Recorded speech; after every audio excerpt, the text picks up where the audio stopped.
let's start off by kind of setting the tone and letting the people know who you are. So, um, you now run Neem, but let's go all the way back. Try Let's go to. back to let's go back to childhood. So, where did you grow up?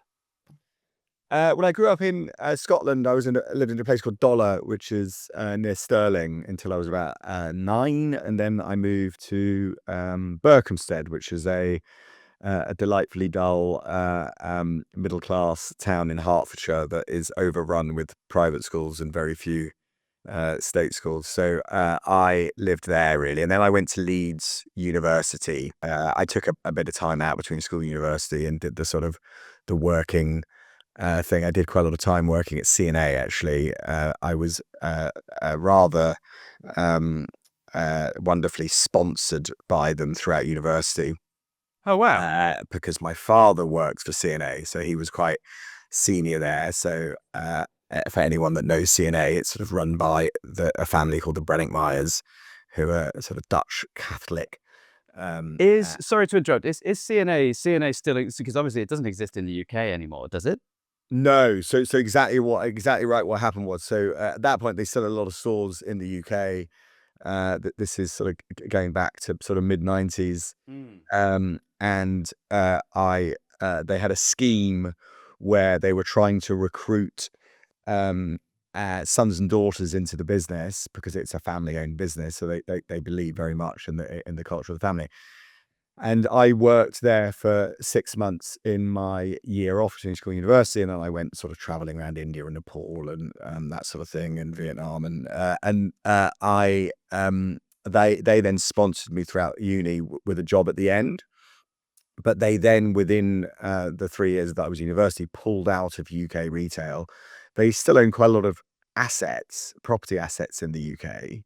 I Okay. think that when they pulled out, they were making more money from property than they were actually from selling fashion. But anyway, they pulled out, and then at the end they said, "Look, you can come and work for us in Brussels, but or not, because we understand that the contract that we had pre-university is slightly different." And I then decided, no, I didn't want to go and live in Brussels. I wanted to, party as much as I could in London. With the CNA thing, it's interesting that obviously with you being involved in clothing now, and we'll talk on your career as well. But like, so your father was involved, so it's not quite a family business that you're in, but there was you were surrounded by the clothing industry. That's right. Yeah, I'm the youngest of 3. There's quite my brother and sister are quite a bit older, so often I was driven around. My dad and I are big West Ham fans, so there was quite a thing that we do on a Saturday where between the ages of sort of 10 and sort of 15, 16, I would go with him to a store on a Saturday morning somewhere around. Could be Nottingham, could be Leeds, could be Manchester. We'd look at the CNA store, or I would pretend to look at it with him, or not. And then we would go and often watch. He would try and coincide it with a West Ham away game. Yeah, I was sort of brought up in that sort of retail world. He's much more on my father was, he passed away unfortunately now, was much more on the numerate and the merchandising side, where I was more on the sort of brand design, creative side. But yeah, I sort of grew up in that, more commercial world of retail, because CNA was a major multiple retailer who had stores up and down the country. I'm not 100%, but I'm pretty sure where CNA was in Nottingham then became the H&M store. And it's almost like H&M was the version of CNA for a different generation. But I'm assuming in the back end of it, the business model must have been completely different. Yeah, I think they probably were a bit caught out by the fact that they weren't fast fashion enough. So H&M and Zara came along, and they sort of fell between that sort of sense, a bit like BHS did, didn't they? They sort of Sure. fell between being commercial and sensible clothing at sensible prices of good quality, um, and then fashion that was that was faster and more stylish. I mean, they were known for their ski wear, weren't they? CNA for rodeo. Yeah. So and then I quite in my year off, I worked a lot at two branches, one in Bond Street, Bird Street, which is on Oxford Street, which is near opposite Bond Street Tube, and then also at Milton Keynes. But it was a good. I mean, it still is a big brand in Europe. Sure. There's still a lot of Yeah. stores in the Netherlands, Germany, and throughout Europe. Yeah. And I mean, incredible opportunity with that kind of sponsorship. So where did it go from there? So you did university, you did your gap year, decided not to go to Brussels, and then? Yeah, so I then worked as a textile agent. So I worked for a small agency on East Castle Street, a wonderful chap called Nick Esses, who's still going. I was responsible for selling fabric that was being imported mostly from Japan, Taiwan, and China into retailers and manufacturers in London, really. So that could be as top as sort of Ted Baker and M&S and Principles and Jaeger, and could be as low as a little factory in Tottenham Hale, or factories in Wembley. So I was sort of on the road, and it was very good money as a graduate because it was commission based. Okay. Uh, and it was very good in that I met an enormous number of people because I was on the road selling fabric. And the fabric that they became known for was what's called a polynosic, which was a sort of an early derivative of sort of Tencel stroke. It was a Cupro blend that Ted Baker kind of built their business on initially before they diversified into women's wear. So Ted Baker, when they started, were really known for these polynosic sort of soft, grapey shirts, Okay. and had some quite frightening experiences where there was a barré effect. There was a sort of a staining down the warp, and had to sort of roll it out and show it to Ray Kelvin, who would sort of frighten me with the discounts that he would try and negotiate. But it was a good learning in that I was on the road. So I did that for about 18 months, and it was good money. And then I took a massive pay drop and went into Debenhams as buyer's admin assistant. And I was there for 2 years, became an assistant buyer, but the money was horrid. The process was good, the structure was good, the training was very good. The people there were great, especially at sort of my level, and there were some really good people at a more senior level. And I remember one particular story there was at that time Debenhams were only in physical stores, and I befriended the sort of personal assistant, stroke secretary of the buying and merchandising director. Um, I was a bit of a sort of young, whippersnapper in those days, and then I got her to organize a meeting with the B&M director, who was a guy called Paul Marchant, who went on to become um, CEO of Primark. He recently left Primark. And I did this presentation to him, and this is sort of probably early 2000s, um, on how Debenhams needed to get into e-tail, into online, because at that point it was only really Amazon doing online. Um, and I did this big presentation of how it was growing and how clothing retailers were starting to get into it in the US. And he looked at me and said, "People will never buy clothes online." It's And incredible yeah, how many stories there probably are like that, of like people who were in those jobs for decades and just didn't have that, just didn't have the framework to be able to kind of hear what you were saying, and that's see the right. future. I mean, in fairness, he did come back to me about 4 weeks later and said, "Oh, I think you might be right," because obviously he'd spoken to other Ah, people. okay. Um, so, anyway, so I was there for 2 years, and then I joined a company called Charles Tyrwhitt, Mm.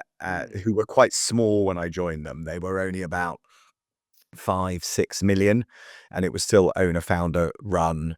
It was growing at quite a fast rate, at sort of 30-40% a year.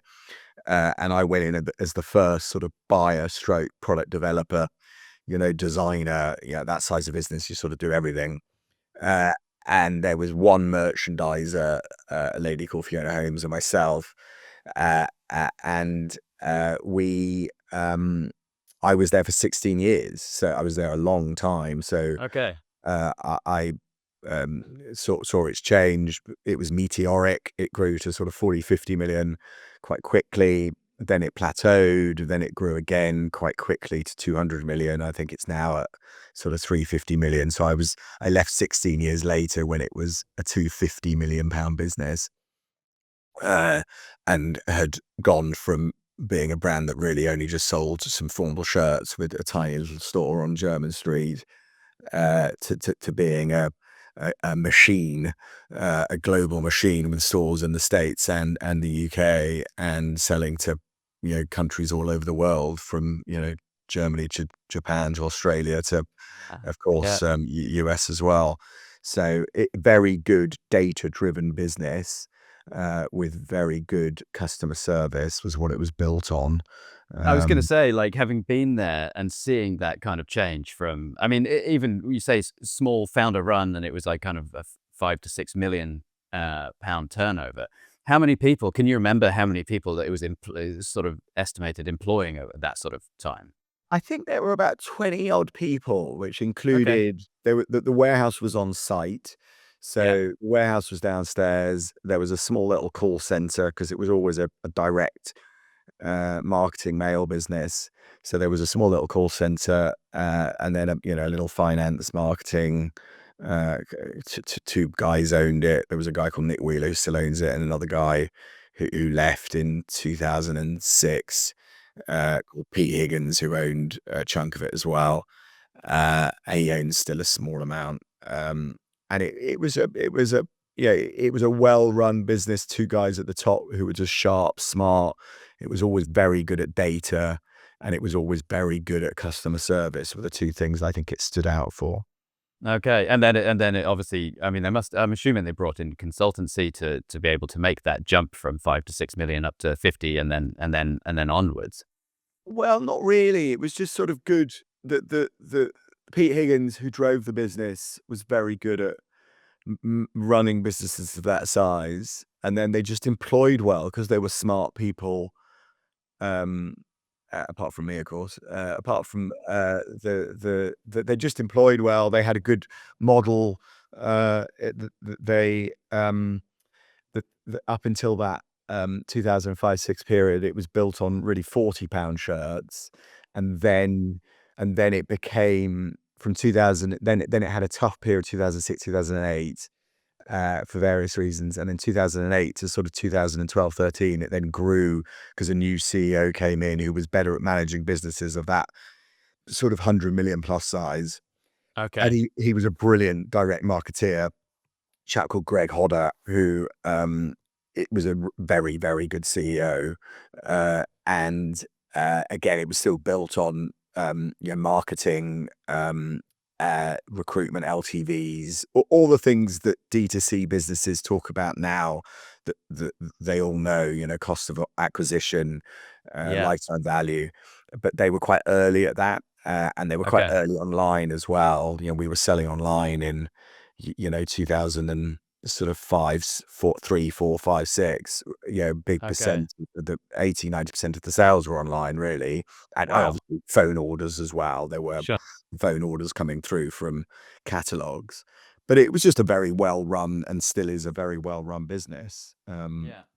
So I left there, and then I went to Moss, who, were a PLC, and I was there for 4 or 5 years as buying and brand director. I ended up at Charles Tyrwhitt as buying and brand director, more so on the brand in the last few years. I was more on design and creative, and then at Moss, the idea was that it was a PLC. It wanted to go private. It shouldn't have really been on the stock market, and we wanted to help sell the business. So I went there with the CFO of Charles Tyrwhitt, and then the retail director, who'd also worked at Charles Tyrwhitt, but he'd worked at TM Lewin in between times, came in as well. And the focus was just to improve the brand, improve the supply chain, get the stock under control, and then sell it, which they then did. It went Hmm. private in 2020, and then I Okay. left in 2021.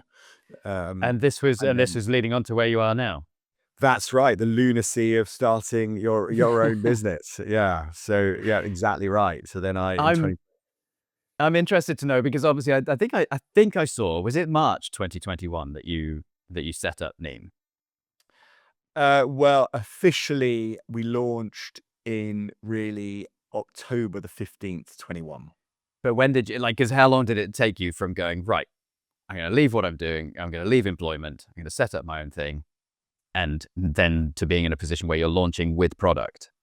Yeah, so I left Moss in March 21 and launched in October 21.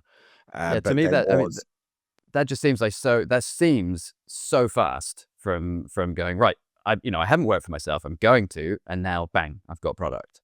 Yeah, so there's two important lessons there. The first is, well, there's one point which is I was working on the brand before I left Moss, but Okay. that's a whole different story.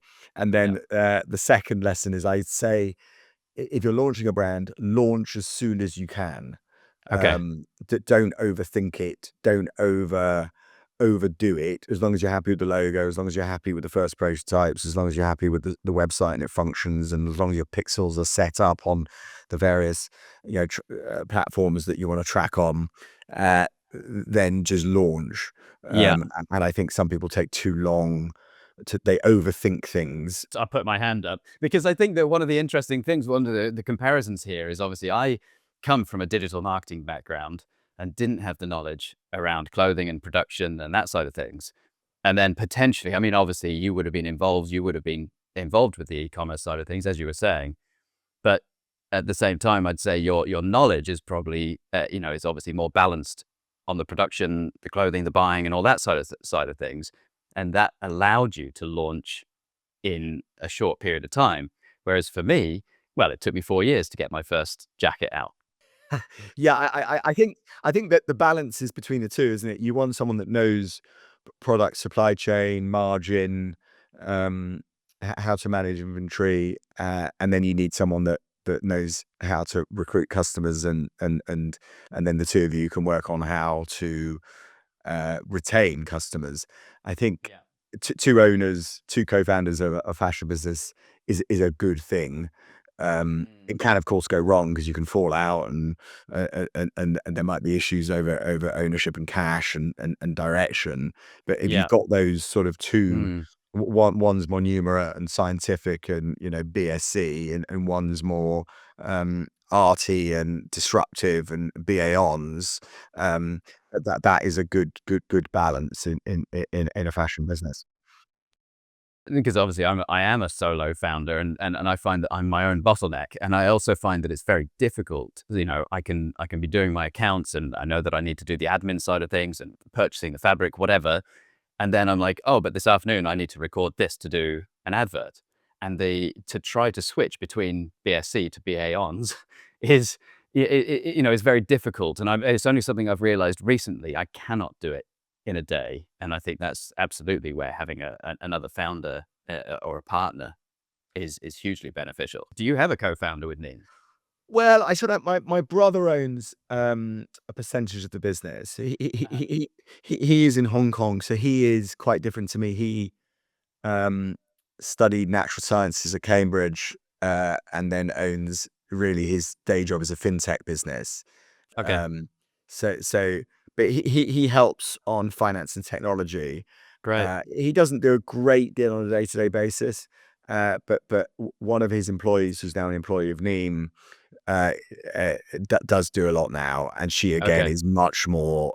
She's a great lady called Maria. She's much more on the numerate, the data analysis, attribution, tracking, accounting, reconciliation side. She's very detail focused and sciencey.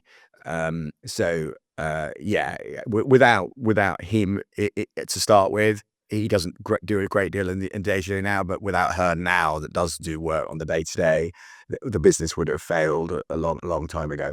I've heard you on other podcasts, and you're very literate when you're talking about all the various figures that you need to be on top of. You do yourself a disservice to say that the business would fail. Well, you need to get that reporting, don't you? And I think Yeah. I mean, one of the big challenges we have at the moment is that you've got the cost per acquisition. You need to worry less about, and the lifetime value you need to worry more Mm, about. So, sure. if you get your lifetime value up, then that allows you to acquire at a higher rate, Mm, or cost. Because if you don't retain and get customers to return and get the AOVs up, uh, you you can destroy the business by worrying too much about the cost per acquisition. yeah, Um, sure. and then you just don't recruit because you just Yeah, turn every channel off as soon as you launch it. Oh, we're not getting a ROAS or a CPA that we need. Okay, well, let's turn off then. It's like, yeah, well, how are we going to grow a business if we don't have any channels bringing in yeah. sign-ups and orders and conversions? Yeah, and that lifetime value comes down to the customer service, which was the CNA sort of approach. So that's kind of, something you learned really early on. But let me just jump back because we can go into this, but I haven't actually allowed you the opportunity to introduce Neem and tell me more about Neem. Like what was it that drove you to set it up, and what was it? I'm assuming there was either a gap in the market that you saw, or alternatively, kind of an itch that you personally felt that you needed to scratch. Yeah, yeah, good question. So, I was always obsessed with transparency and where things were made. So I was lucky enough at both Charles Tyrwhitt and at Moss to, travel the world to farms and factories from Peru to Bangladesh to Vietnam to China to Italy to Romania. And what I'd noticed over time was that there was less interest in how and where things were made. And this is going from sort of 2005 to sort of 2015, 16, and more interest in the style and and how it looked. Mm. So there was a grounding of always wanting to know that the background and where the product came from, right down to farm level. And I felt that the business and the market and the business was built on really three things. The first was that we wanted to be totally transparent and ecologically we needed to be deep, but that needed to be hard coded from day one.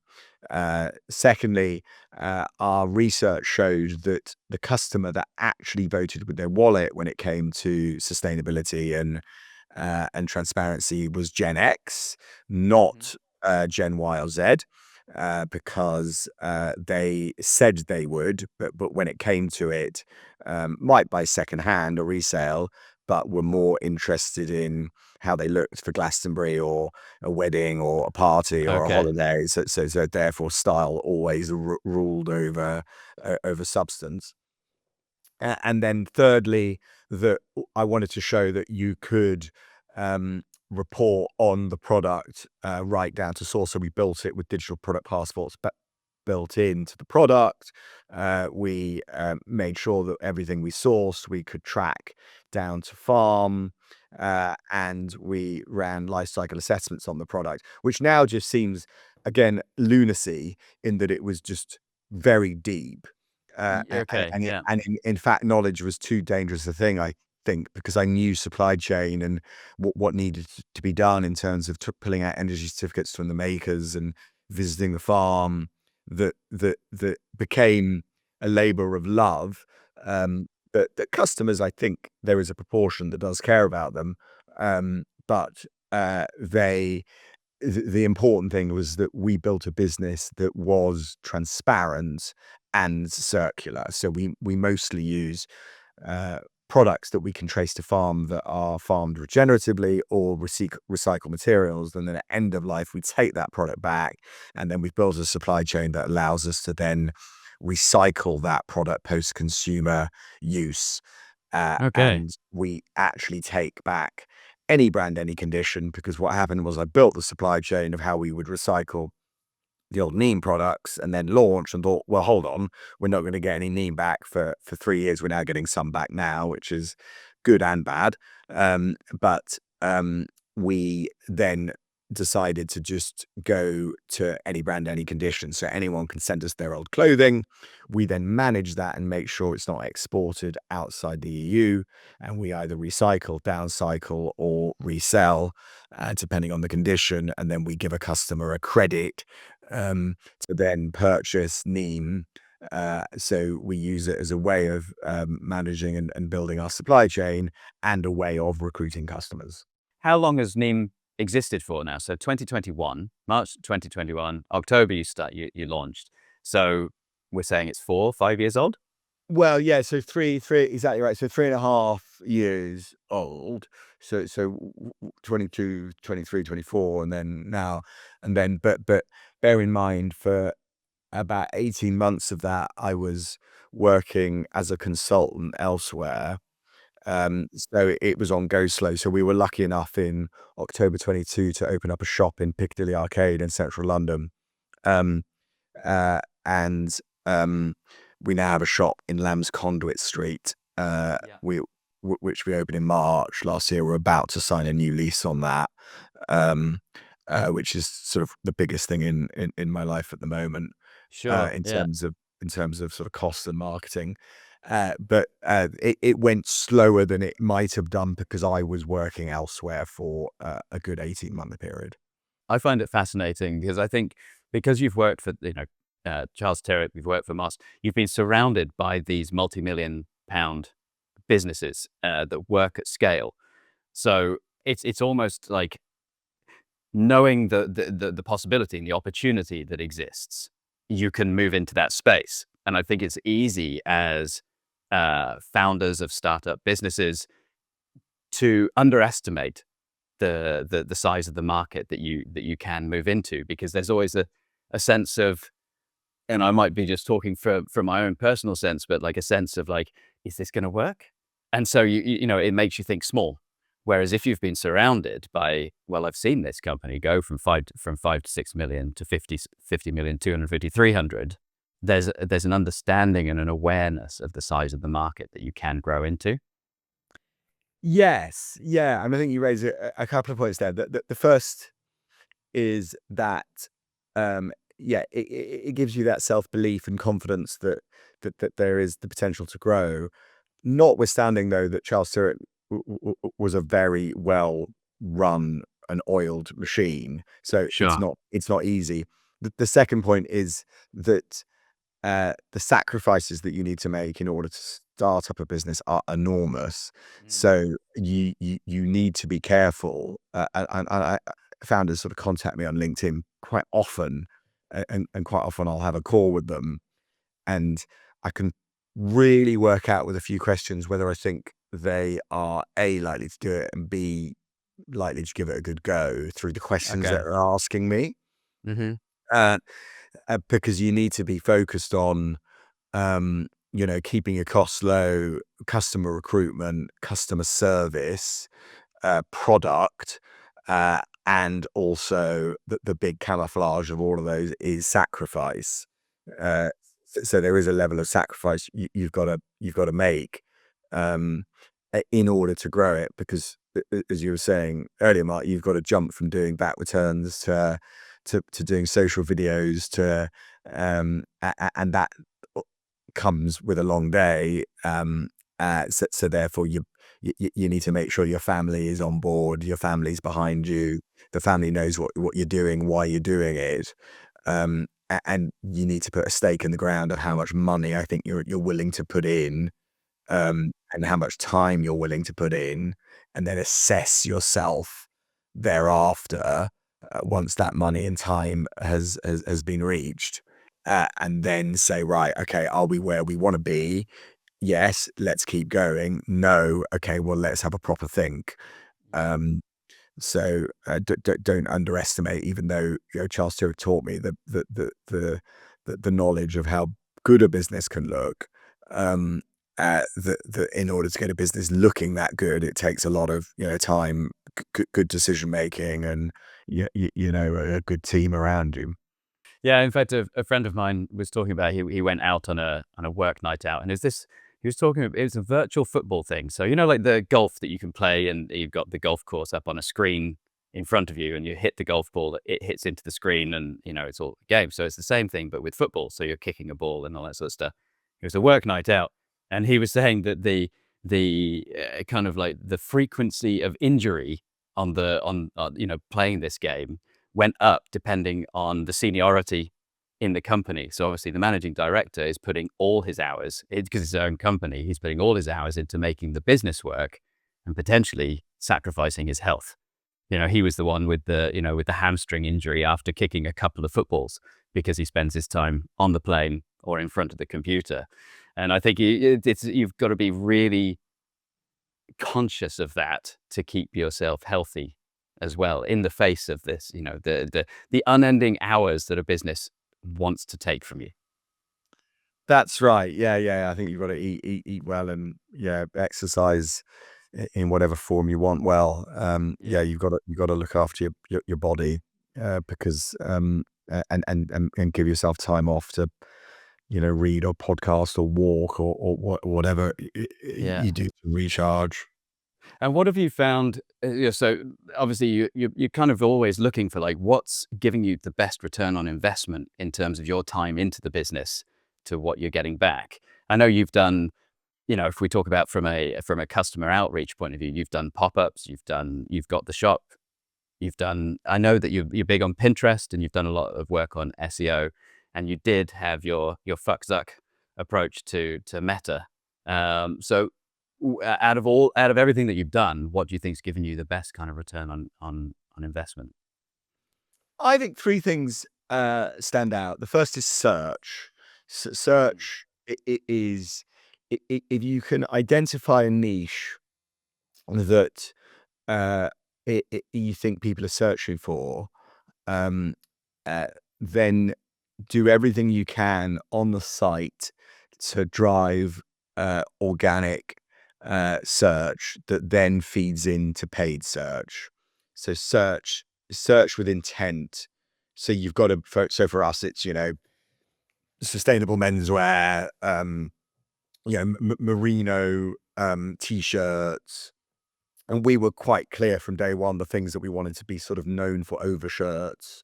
And some of those are harder because they're competitive. And some of those are easier because they're quite niche. So try and find a niche early on that you can, 3, 4, 5 years out, you can say, right, we want to be known in search. So if someone pumps into Bing or Google these terms, then it's going to help. Obviously, AI is changing that, but that's a different conversation. Sure. Second thing I'd say is affiliates. Affiliates is low time, high reward, but it comes with risks around discounts and coupons. But it's a good time and investment. That it's not pretty, it's not sexy, but it works. And then the third is the shop, really, and then physical. But physical is very hard work. It takes a Sure. lot of time. Pop-ups and events and festivals have been good, but they've also been horrific. So they're quite Okay. soul destroying when you spend a lot of time, effort, and even cash on setting something up, and people just don't come because it's the wrong event. Um, but pop-ups is good. The other area that's good for us, which is more fun, it's not a massive return, but it definitely delivers a return, is direct mail. So we send a catalog out twice a year, but we do it in a very small way. Okay. We just send it to customers only, um, and we include it in packages. So we only do a sort of 1,000 run, and then we send it with a handwritten note, so we can track the code, and the return on that is high. Again, it's quite labor intense, but we're growing that as we grow. So the print run becomes bigger, the mail out run becomes bigger. And I think that's the way to do direct marketing, is that you don't just go all in and say, we're going to print 500,000 catalogs and we're going to expect a 0.5% or 1% response rate. I think you go the other way. You start with a very small print run, and then you grow the print run once the return on investment is proven.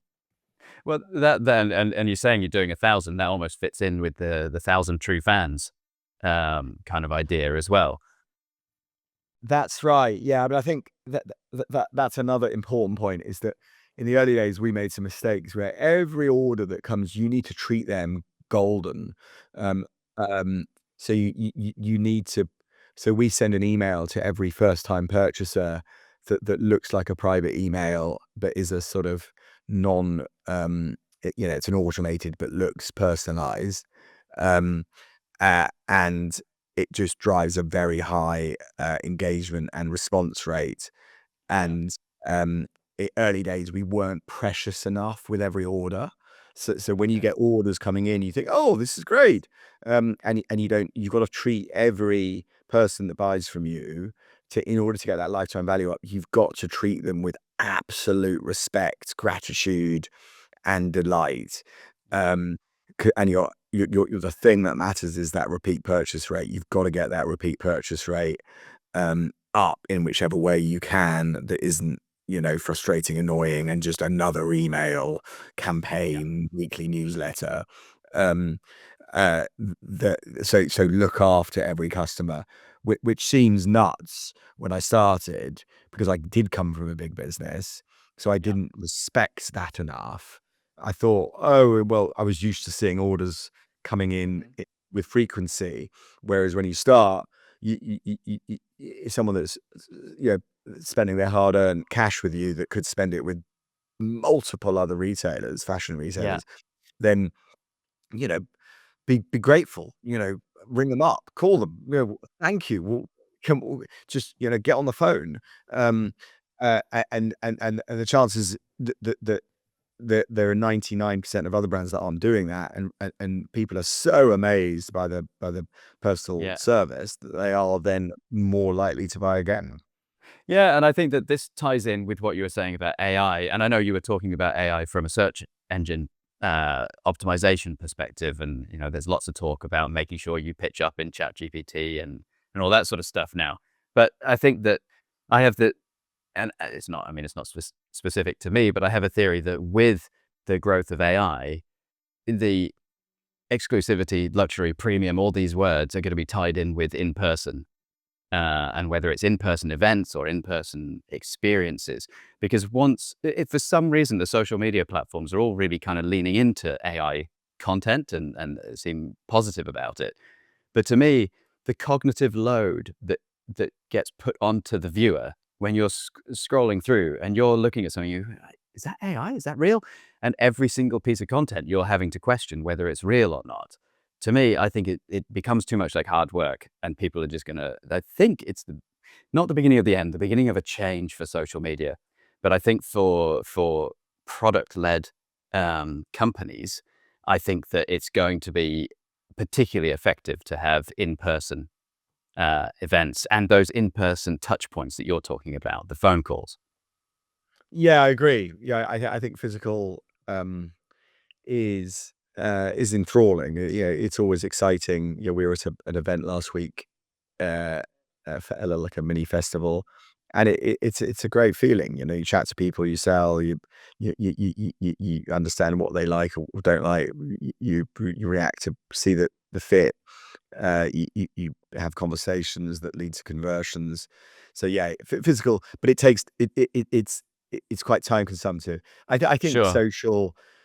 Look, you've got to be visible with us when you're a small Mm. brand. You've got to be visible. And so for a period, we were off. We worked hard on organic meta, um, and yeah, we had a few videos go viral on Meta.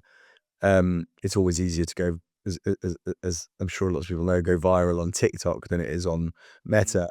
Meta. But uh, Virat, getting a video go viral does make a difference. There's no doubt. You see people come to the site, you see people sign up, and you even see people convert. But um, you've got to be visible on these platforms, and you've got to work out what the right platform is for you and your channel and your market. What the right channel is for your customer base. And you've done a lot in terms of your face. You've put your face to it a lot and done like the explainer Yeah, videos and all sweet. that side of things.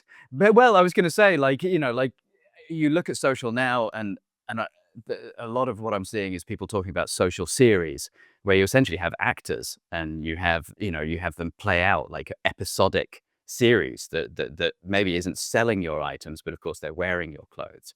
And it's this really high level of production.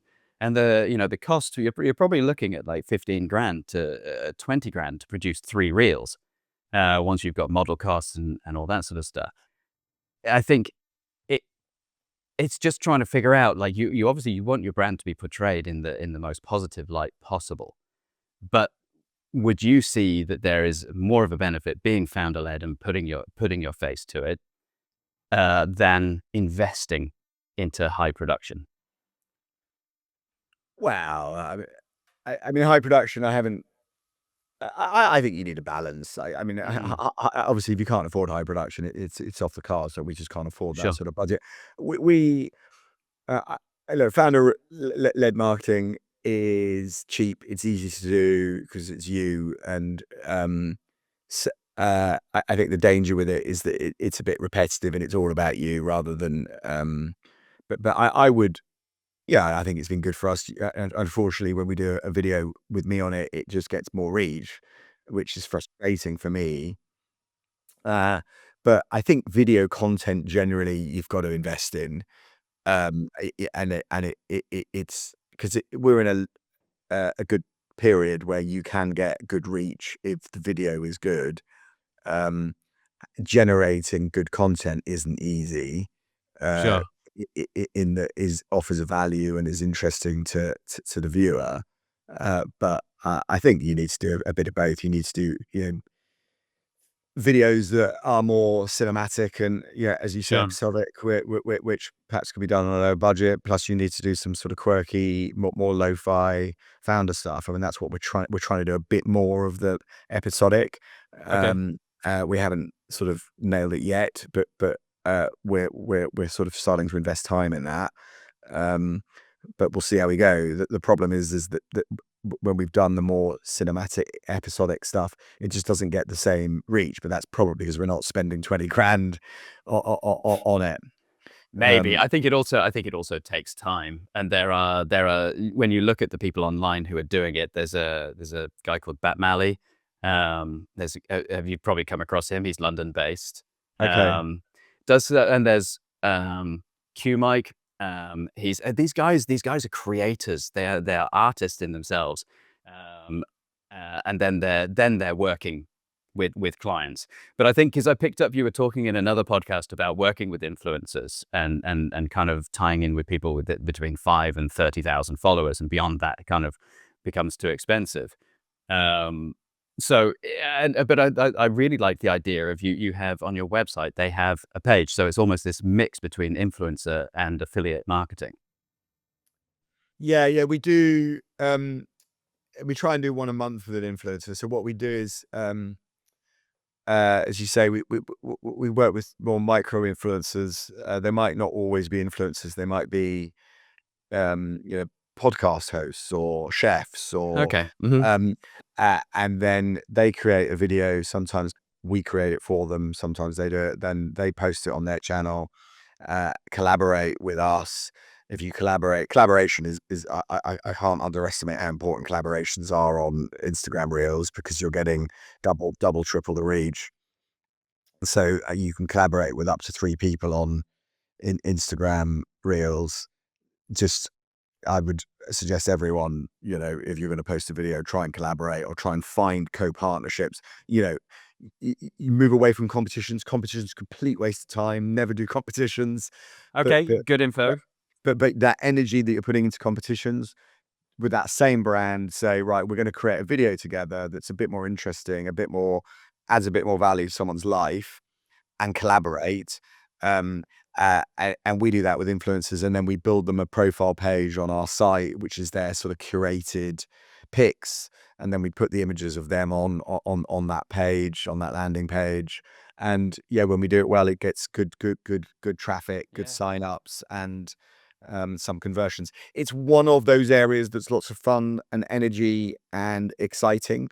That's very visual and good for the creatives, but doesn't necessarily always drive a Mhm. lot of money. So it's like the opposite of affiliates. So Yeah. or search, where it's search and affiliates is sort of grunt work. It's data, it's detail, but it delivers. Whereas influencer is lots of pictures and videos and fun, Yeah. It's good but fun. Yeah. doesn't necessarily deliver the same in terms of cash return. But still important, obviously, from a brand aspect and getting yourself out there.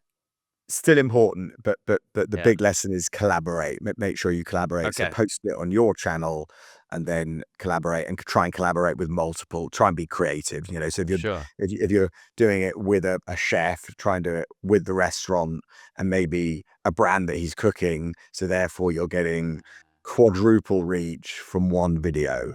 Yeah. Um, Yeah. uh, yeah. Yeah, no, that's really good, really good pointer. In terms of where you're at now, so because you're talking about marketing and that sort of thing, what size is your team? So we've got three full time, and then we've got another part time. Is basically Okay. the team at the moment than me. I suppose we've got two part timers and then three full timers and me. So Okay. we're still quite small. Yeah, so it's a very tight team. Because and if you're happy to talk about it, what's your turnover like at the moment? I think we'll do 400 grand for 4 plus 100 grand. It depends. The issue is the shop. So at the moment we have a shop that we have in Lamb's Conduit Street. We uh, had a quite good deal, and I would recommend this for other people. Is that we shared the shop with someone. We did have a shop in Piccadilly Arcade that was we owned the lease, but then we shared it, which is great because it just means that you're sharing the pain and the gain. Um, anyway, they are leaving that shop, the brand that we're with, and then we are renegotiating the lease, and we will have the store outright. So it depends on, and that's going to start from quite in the next couple of weeks. So it depends on whether we agree that deal, which I'm sure we will, Sure. and then there'll be an increase on top of that because we're then paying for the whole store. So Yeah. yeah. But that's what's taking up most of your time at the moment. So is that the future for you? Is it more retail, more physical retail growth? No, I think we want to be 70%. We always want to be 70+% online, 30% in shop. If we get too much in shop, that's not healthy, because it's a lease, and it Sure. might end eventually. So we want to sort of focus online. We're now running meta ads, which we had never done before. Yeah. We're running ads on Google. We're running ads on Pinterest. Um, so we want to continue to invest online. Ideally, get that store working for the next 12 months, and then look for another store. But that's at least 12 months away Okay. now. Um, Yeah. and then continue to run pop-ups and events and festivals throughout the summer. I'd like to do more. We did 14 pop-ups last year, Okay. which was far too many. That's Uh, high effort. Yeah. yeah, and it was high effort. And this year we've sort of gone the other way. We've only done 4 so far. But what our strategy with pop-ups and events and festivals is go big or go home. Okay. Therefore, we'll do Big Festival again, which is a festival in the Cotswolds, Yeah. uh, and we'll do a big stand there. So we want to try and get to a point where we're doing 4 or 5 big ones. Okay. But Um, ones are going to work for you rather than that trial and error. Yeah. That's right. That's right. So we found a couple last year that we're repeating that are bigger. I want to try and get to sort of one May, June, July, August, September, one a month, because summer does become harder. You need to be out on the road. Um, Okay. just because in London it just and online, unless you're a high sale brand, it does get harder. Whereas if you're out and about, at the festivals and the fairs, it's a good route to market in that summer Yeah. season. Yeah.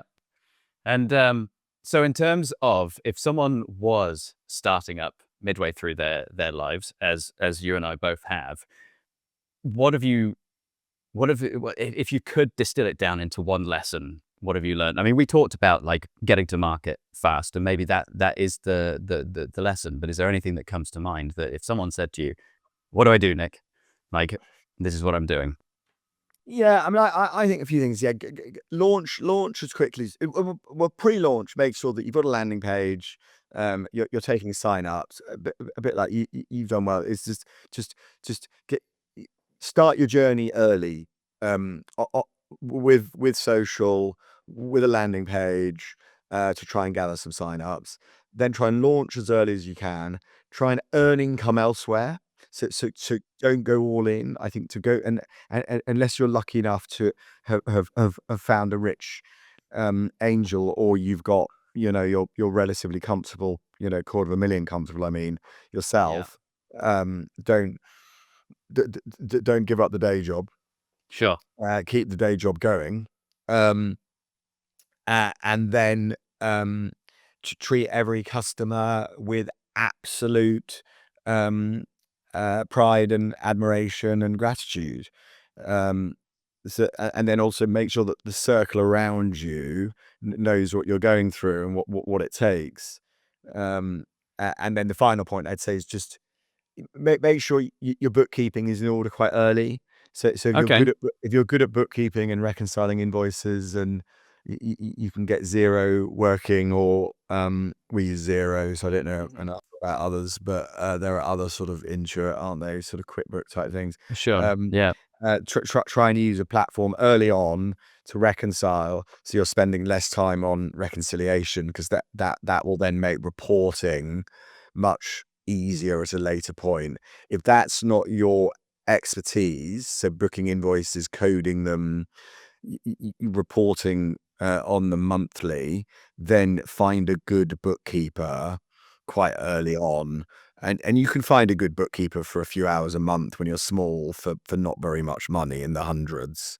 Um, but if you like that you run the finances in your family and you're good at that, then do it from day one. Just manage the bookkeeping well.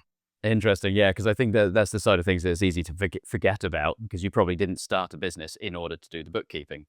So, Yeah, but have you done any PR out of interest? we did. Yeah, we've done quite a lot of PR in early days. So 20 from launch. Um, uh, for the first 2.5 years, we did PR with different Okay. agencies. I would pay PR is a good thing. It just gets your name, it gets you visible, it gets you quotes. So, Vogue or just GQ or Esquire or FT write about you, so you can use that Yeah. quote in a slightly cheeky way later. Um, but it's one of those areas that's exciting, and if you get the right article in the right publication, you'll see traffic and conversions. Other than that, it's a lot of white noise. Um, so we're not doing it at the moment. Um, but we will go back into it. At the moment, we're just not delivering enough new product to market. Okay. We haven't got enough big launches, stroke stories to justify the spend. Yeah. Okay. And so I guess the last question I'd ask is, given the audience that we're speaking to, who should I speak to next? Oh gosh, I mean, lots of people. I mean, I would try and speak to someone that's a bit bigger, like Henry Hell's at Surplus is very good. That's more in the 5 million, or Tom Horn at Lestrange. He's very good at the 5 million mark. At the below a million mark, um, uh, I mean, we do a bit with a perfume brand called Gabar. She's very good. But I would try and make sure you've got a balance between businesses below a million and Mm. businesses that are already at sort of 2, 3+ million. Yeah. And so you're learning about the sort of different levels of growth. Lestrange would be particularly interesting, because I've had a couple of my customers have said, pretty much my entire wardrobe is Lestrange, so that would they'd definitely be interested. Yes, yeah, they're good Mm. guys. I mean, obviously, it's a quite a big business now, Mm. but it's a good business. Yeah, it's a Yeah. good business. Yeah, Great. Well, I might have to hook you up for some introductions there. But yeah, yeah. thank you very much for your time, Nick. Really appreciate it, and I think that there's some real gems in there that people can learn from. So, thank you very much, and good luck with the rest of your journey. All right, thanks very much. Yeah, thanks for having me on. Have a good weekend. I hope it was helpful. Yeah, and you too. All right. Speak soon.